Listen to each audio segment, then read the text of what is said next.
बृहस्पतिवार व्रत कथा। प्राचीन समय की बात है। भारत में एक राजा राज्य करता था। वह बड़ा प्रतापी और दानी था।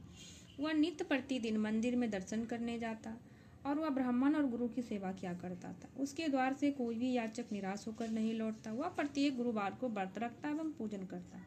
हर एक दिन गरीबों की सहायता करता, परंतु यह सब बातें उसकी रानी को अच्छी नहीं लगती थी। वह न व्रत करती और न किसी को भी एक पैसा दान में देती थी। वह राजा से भी ऐसे करने को मना किया करती थी। एक समय की बात है कि राजा शिकार खेलने वन को चले गए थे। घर पर रानी और दासी थी। उसी समय गुरु बृहस्पति रूप धारण धारण कर राजा के दरवाजे पर भिक्षा मांगने आए। साधु रानी से भिक्षा मांगी तो वह कहने लगी, हे साधु महाराज, मैं इस दान और पुण्य से तंग आ गई हूँ। इस कार्य के लिए मेरे पतिदेव ही बहुत हैं। अब आप ऐसी कृपा करें कि सारा धन नष्ट हो जाए तथा मैं आराम से रह सकूं। साधु रूपी वृषदेव ने कहा, हे देवी, तुम बड़ी विचित्र हो। संतान और धन से कोई दुखी नहीं होता, इसको सभी चाहते हैं। पापी भी पुत्र और धन की इच्छा करता है। अगर तुम्हारे पास अधिक धन है तो भूखे मनुष्यों को भोजन कराओ, प्याओ, लगवाओ, ब्राह्मणों को दान दो, धर्मशालाएं बनवाओ, कुआं, तालाब, बावड़ी, बाग बगीचे आदि का निर्माण कराओ तथा निर्धनों की कुमारी कन्याओं का विवाह करवाओ, साथ ही यज्ञ करो। इस प्रकार के कर्मों से आपके कुल का नाम और आपका नाम परलोक में सार्थक होगा एवं स्वर्ग की प्राप्ति होगी। परंतु रानी साधु की इन बातों से खुश नहीं हुई। उसने कहा, हे साधु महाराज, मुझे ऐसे धन की आवश्यकता नहीं जिसको मैं अन्य लोगों को दान दूं तथा जिसको रखने और संभालने में मेरा ही सारा समय नष्ट हो जाए। साधु ने कहा, हे देवी, तुम बड़ी विचित्र हो। यदि तुम्हारी ऐसी इच्छा है तो मैं तुम्हें बताता हूँ, तुम वैसा ही करना। बृहस्पतिवार के दिन घर को गोबर से लीपना, अपने केसों को पीली मिट्टी से धोना, केस को धोते समय स्नान करना, राजा से कहना वह हजामत करवाए, भोजन में मांस मदिरा खाना, कपड़ा धोबी के यहाँ धुलने डालना। इस प्रकार 7 बृहस्पतिवार करने से तुम्हारा धन नष्ट हो जाएगा। यह कहकर साधु महाराज रूपी वृषदेव अंतर्ध्यान हो गए। रानी ने साधु के कहने के अनुसार 7 बृहस्पतिवार तक वैसा ही करने का विचार किया। साधु के बताए अनुसार कार्य करते हुए केवल 3 बृहस्पतिवार ही बीते थे कि उसकी समस्त धन संपत्ति नष्ट हो गई। भोजन के लिए दोनों समय तरसने लगे तथा सांसारिक भोगों से दुखी रहने लगा। तब वह राजा रानी से कहने लगा कि हे रानी, तुम यहाँ पर रहो, मैं दूसरे देश को जाता हूँ, क्योंकि यहाँ पर मुझे सभी मनुष्य जानते हैं, इसीलिए मैं यहाँ कोई कार्य नहीं कर सकता। मैं अब प्रदेश जा रहा हूँ, वहाँ कोई काम धंधा करूँगा, शायद हमारे भाग्य बदल जाए।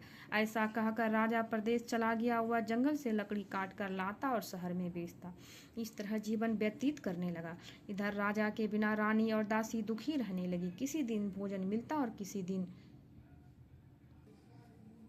जल पीकर रह जाती। एक समय रानी और दासी को 7 दिन बिना भोजन के व्यतीत करने पड़े तो रानी ने अपनी दासी से कहा, हे दासी, यहाँ पास के नगर में मेरी बहन रहती है। वह बड़ी धनवान है। तू उसके पास जा और वहाँ से 5 सेर बेजर मांग ले आ, जिससे कुछ समय के लिए गुजारा हो जाएगा।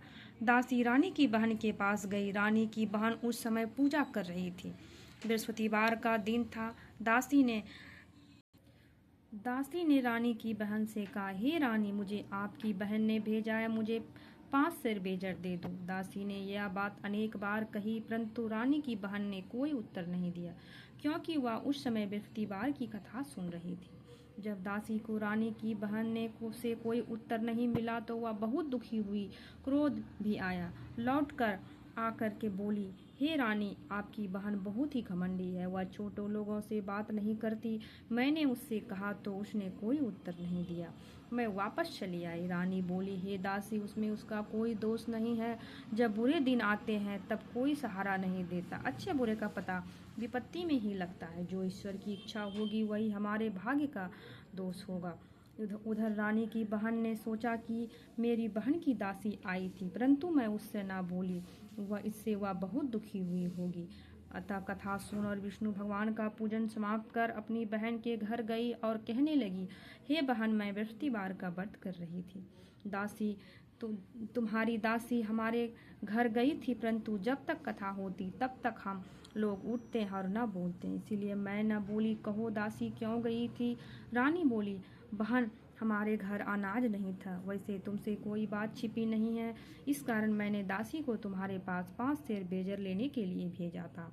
रानी की बहन बोली, बहन देखो, बृहस्पतिवार भगवान सबकी मनोकामना पूर्ण करते हैं। देखो शायद तुम्हारे घर में अनाज रखा हो। या सुन, दासी घर के अंदर गई तो वहाँ उसे एक घड़ा बेजर भरा मिला। उसे बड़ी हैरानी हुई, क्योंकि उसने एक एक बर्तन देख लिया था। उसे बाहर आकर रानी को बताया। दासी अपनी रानी से कहने लगी, हे रानी देखो, वैसे जब हमको अन्न नहीं मिलता तो हम रोज ही व्रत करते हैं। अगर इससे व्रत की विधि और कथा पूछ ली जाए तो इसे हम भी क्या करेंगे। दासी के कहने पर रानी ने अपनी बहन के बृहस्पतिवार के व्रत बारे में पूछा। उसकी बहन ने बताया, हे रानी, बहन, बृहस्पतिवार को सूर्योदय से पूर्व उठकर स्नान करके बृहस्पतिवार का व्रत करना चाहिए, लेकिन उस दिन सिर नहीं धोना चाहिए। बृहस्पतिवार के व्रत में चने की दाल और मुनक्का से विष्णु भगवान का केले के वृक्ष की जड़ में पूजन करे तथा दीपक जलावे। उस दिन एक ही समय भोजन करे। भोजन पीले खाद्य पदार्थों का करे तथा कथा सुने। इस प्रकार करने से गुरु भगवान प्रसन्न होते हैं। अंत अन्य पुत्र धन देते हैं, मनोकामना पूर्ण करते हैं। व्रत और पूजन की विधि बताकर रानी की बहन अपने घर लौट आई। रानी और दासी दोनों ने निश्चय किया कि बृहस्पति भगवान का पूजन जरूर करेंगे।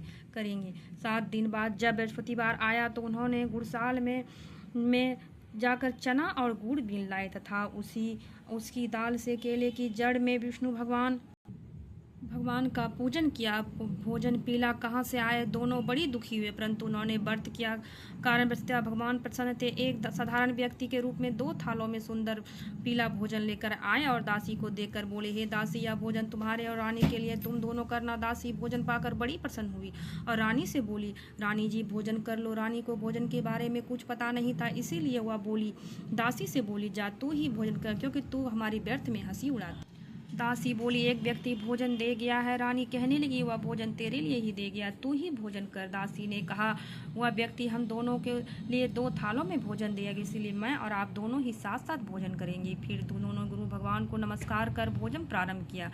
उसके बाद वे प्रत्येक बृहस्पतिवार को गुरु भगवान का व्रत और पूजन करने लगी। बृहस्पतिवार भगवान की कृपा से उसके पास धन हो गया, परंतु रानी फिर पहले की तरह आलस्य करने लगी। वह तब दासी बोली, देखो रानी, तुम पहले भी इसी तरह आलस्य करती तो तुमको धन को रखने में कष्ट होता था, इस कारण सभी धन नष्ट हो गया। अब बड़ी गुरु भगवान की कृपा से तुम धन मिला है तो तुम्हें आलस्य होता है। बड़ी मुसीबतों के बाद हमने धन पाया, इसीलिए हमें दान पुण्य करना चाहिए। भूखे मनुष्यों को भोजन कराओ, प्याओ, ब्राह्मणों को दान दो, कुआं, तालाब, बावड़ी, बगीचे आदि का निर्माण कराओ, मंदिर, पाठशाला बनवाकर दान दो, कुमारी कन्याओं का विवाह करवाओ, धन को शुभ कार्यों में खर्च करो, तुम्हारे कुल का यश स्वर्ग प्राप्त होंगे और पितर प्रसन्न होंगे। दासी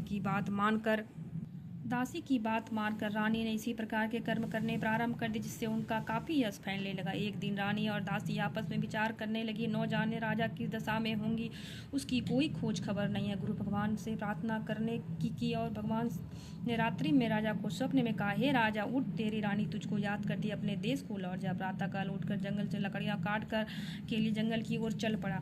जंगल से गुजरते हुए सोचने लगा, रानी की गलती से मुझे कितने दुख भोगने पड़े। राजपाट छोड़कर उसे जंगल में आकर रहना पड़ा। जंगल से लकड़ियां काटकर उन्हें बेचकर गुजारा करना पड़ा।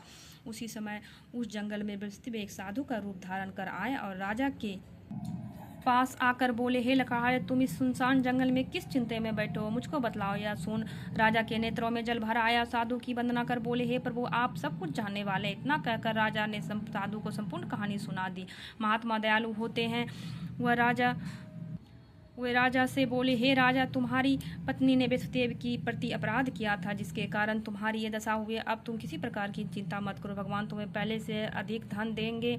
देखो, तुम्हारी पत्नी ने बृहस्पतिवार का व्रत प्रारंभ कर दिया। अब तुम भी बृहस्पतिवार का व्रत, चने की दाल, गुड़ को जल में लोटे में डालकर केले का पूजन करो। फिर कथा का सुनो, भगवान तुम्हारी सब मनोकामना पूर्ण करेंगे। साधु को पसंद देखकर राजा बोला, हे प्रभु, मुझे लकड़ी बेचकर इतना पैसा नहीं मिलता जिससे भोजन करने के उपरांत कुछ बचा सकूं। मैंने रात्रि में अपनी रानी को व्याकुल देखा है। मेरे पास कोई साधन नहीं है जिससे समाचार जान सको। फिर मैं बृहस्पति की क्या कहानी कहूँ, मुझको तो कुछ मालूम ही नहीं।